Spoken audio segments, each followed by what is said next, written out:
আজকে তো কেন জানি ওই জুলাই সনদের বইটা নিয়ে আসেনি, যেটা সব সময় বলে অক্ষরে অক্ষরে পালন করব। 26 নম্বর ধারা, নোট অফ ডিসেন্ট নাই, অল এগ্রিড। কিছু পজিশন থাকে না যে সবাই মিলে একমত, মেজরিটিয়ান।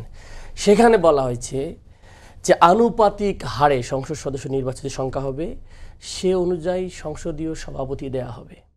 পাশাপাশি তিনটা দায়িত্ব সবসময় ঐতিহ্যগতভাবে বিরোধী দলকে দেয়, অ্যাকাউন্টস, পাবলিক অ্যাকাউন্টস, বিভিন্ন প্রতিষ্ঠানিক অ্যাকাউন্ট, আর একটা জিনিস আছে। তাহলে ন্যাচারালি 3টা 13টা 14টা পাওয়ার কথা।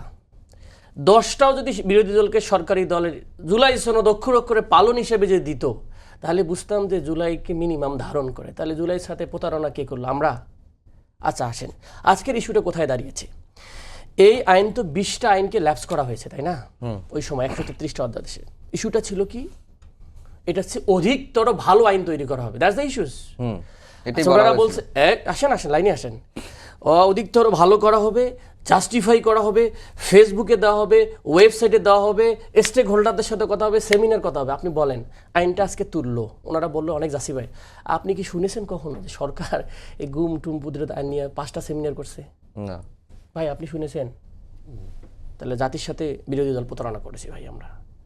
আপনি খুবই চমৎকার আইন নিয়ে আসছেন, অসাধারণ আইন, গুম খুন, যেটা হলো আগের স্টাইলের আইনে আছে। ইভেন অ্যাপয়েন্টমেন্ট সিস্টেমটা আমি পড়ে আসছি আইনটা ভালো করে, আজকে দেখে পড়ছি।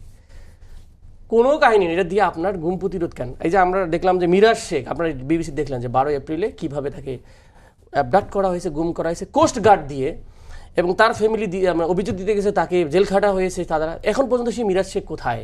তো এরকম গুমের আইন তো আসতেছে, আবার ওই বাহিনী দ্বারাই নাকি ইনভেস্টিগেশন করাবেন। তো খুবই চমৎকার হবে, গুম কমিশনের আইন দিয়ে আবার গুম করা যাবে মানুষকে। তাহলে ইস্যুটা ছিল মানবাধিকার কমিশন, যেটা একটা ইউনিভার্সাল অ্যাপ্রুভ জিনিস ছিল, কারো কোনো ডিসেন্ট ছিল না। সেটাকে চেঞ্জ করে ভালো কিন্তু আপনি করতে পারলেন না, বরং একটা ডিসেন্ট।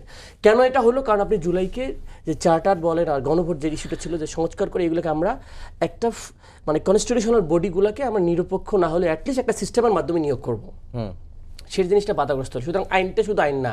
তাহলে আইনটা যখন স্টার্টিং টু টকিং হলো, তার মানে হচ্ছে আপনি কিন্তু in the process of giving them legitimacy. আমাদের কিন্তু প্রশ্নটা বিরোধী দলের পক্ষ থেকে এইটাই, যে আপনি যে আইনটা উঠাইলেন, এই আইনটা তো আমরা দেখেছি ড্রাফট, এটা আসলে ইন করা মানে কি? এটা তো আপনি পাশ করে ফেলবেন।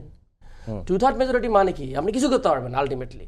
আর ওনারা আমাদেরকে সিস্টেমেটিক্যালি ঢুকাইতে চায় লেজিটিমেসি নেওয়ার জন্য। খেয়াল করেন, তাহলে এই আইনটা জনগণ বিরোধী আইন। তো এটা কয়দিন পর আপনার ক্ষতিগ্রস্ত হবেন, আপনারা সবাই আমরা ক্ষতিগ্রস্ত হব, এবং ওনারা যদি কখনো বিরোধী দল, ওনারা ক্ষতিগ্রস্ত হবে। তাহলে এমন আইন, যে আইনটা উন্নত করার কথা উন্নত করা হইল না, তা সেটাকে আপনি আমাকে ঢুকাইতে যাচ্ছেন।